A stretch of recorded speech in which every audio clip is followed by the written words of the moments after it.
Menggembirakan Republik Sepak Bola Tanah Air, PSSI berikan kejutan.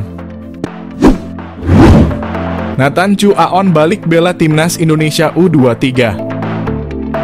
Nathan Chu Aon sempat kembali ke Belanda usai membantu Timnas Indonesia ke perempat final Piala Asia U23. Kini, sang pemain terbang lagi ke Qatar setelah mendapatkan izin dari Heerenveen. Ketua Umum PSSI Erick Thohir kabar baik datang dari Belanda yang mana Heerenveen akhirnya mengizinkan Nathan memperkuat timnas hingga sisa Piala Asia U23. Heerenveen sebelumnya cuma memberikan izin ke Nathan untuk memperkuat timnas Indonesia selama fase grup. Situasi menjadi berubah setelah Indonesia lolos ke perempat final. PSSI mencoba bergerak untuk meyakinkan Heerenveen agar memberikan izin Nathan. Setelah mendapatkan restu Heerenveen, Nathan langsung terbang ke Doha, Qatar. Selain kembalinya Nathan, Chu Aon memperkuat timnas Indonesia U23. Kini kehadiran Ramadan Sananta juga menjadi hal penting dalam menata strategi skuad asuhan Shin Tae-yong dalam menghadapi babak 8 besar Piala Asia U23. Indonesia lolos ke babak 8 besar Piala Asia U23 dengan status runner-up grup A. Tim arahan pelatih Shin Tae-yong itu mampu mendapat 6 poin dari 3 laga. Indonesia finish di bawah Qatar dengan selisih 1 poin. Pada babak 8 besar, Indonesia bakal berjumpa juara grup B yakni Korea Selatan. Ini adalah laga yang sangat berat, sebab Korea Selatan meraih hasil sempurna pada 3 fase grup. Pada dua lawan Korea Selatan, Ramadan Sananta bisa bermain lagi. Sanksi absen 2 laga sudah berakhir. Kehadiran Ramadan Sananta diyakini bakal sangat penting bagi Indonesia. Sebab dari 3 laga di fase grup, kinerja penyerang tengah Indonesia belum optimal jika tolok ukurnya adalah jumlah gol.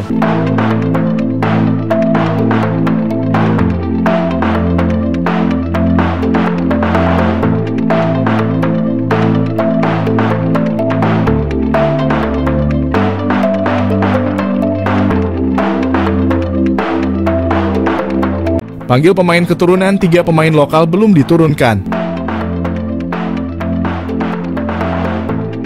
Timnas U23 Indonesia sudah menyelesaikan pertandingan babak penyisihan grup A Piala Asia U23.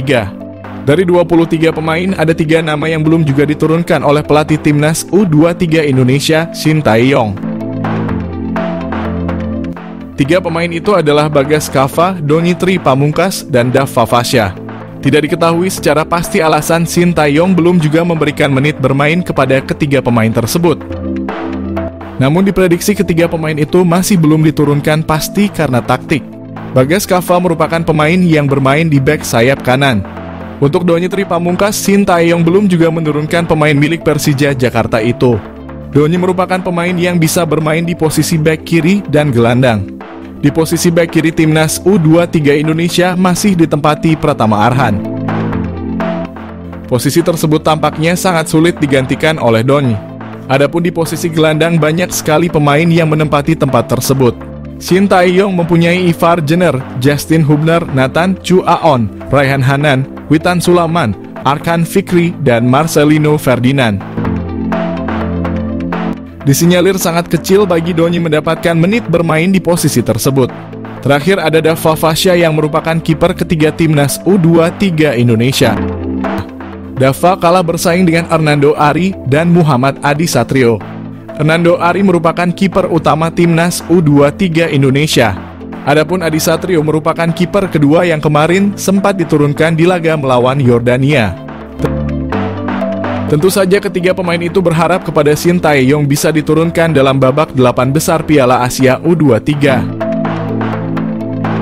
Meskipun demikian, rasanya sangat sulit bagi Shin Tae-yong memainkan ketiga pemain itu di laga krusial. Skuad asuhan Shin Tae-yong gemparkan sepak bola Asia. Cara bermain Timnas Indonesia U23 langka.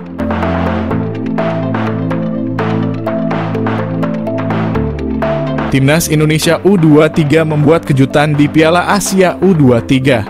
Berstatus sebagai debutan di kompetisi kelompok umur level Asia itu, Garuda Muda berhasil lolos ke perempat final. Indonesia lolos setelah finish di urutan kedua babak penyisihan grup A dengan 6 poin hasil dari 3 laga. Pasukan Sintayong itu menemani Qatar yang menjadi juara grup A dengan 7 poin. Pujian memang layak dialamatkan kepada timnas U23 Indonesia. Pasalnya, grup tersebut terhitung grup berat. Indonesia harus bersaing dengan tuan rumah Qatar, Australia, dan Yordania. Dari 4 tim tersebut, ranking FIFA Indonesia adalah yang terendah.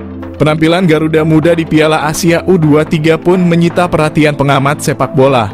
Tim Garuda memang bermain impresif, kualitas permainan yang ditunjukkan membuat kagum dengan betapa muda skuad Sintayong sangat menekan. Para playmaker ulung Garuda Muda bahkan mampu mengobrak-abrik pertahanan lawan. Untuk pertama kali Indonesia sebagai debutan di Piala Aisyah U23 bisa lolos ke babak berikutnya. Apresiasi kepada para pemain yang telah memberikan hasil sangat terasa nyata. Peningkatan performa pasukan Sintayong di fase grup mampu bersaing di level Asia dengan hasil sangat luar biasa. Dari sisi permainan, dari laga pertama lawan Qatar, Australia, Yordania ada peningkatan. Ketenangan pemain jadi nilai lebih. Para pemain sudah sangat mampu memperlihatkan fighting spirit dan mental mereka yang sangat baik. Sekedar mengingatkan bahwa pertandingan babak knockout akan jauh lebih sulit ketimbang di fase grup. Pasalnya lawan yang akan dihadapi adalah Korea Selatan, salah satu kekuatan terbaik sepak bola Asia. Korea berstatus sebagai juara grup B setelah mengalahkan Jepang di laga terakhir.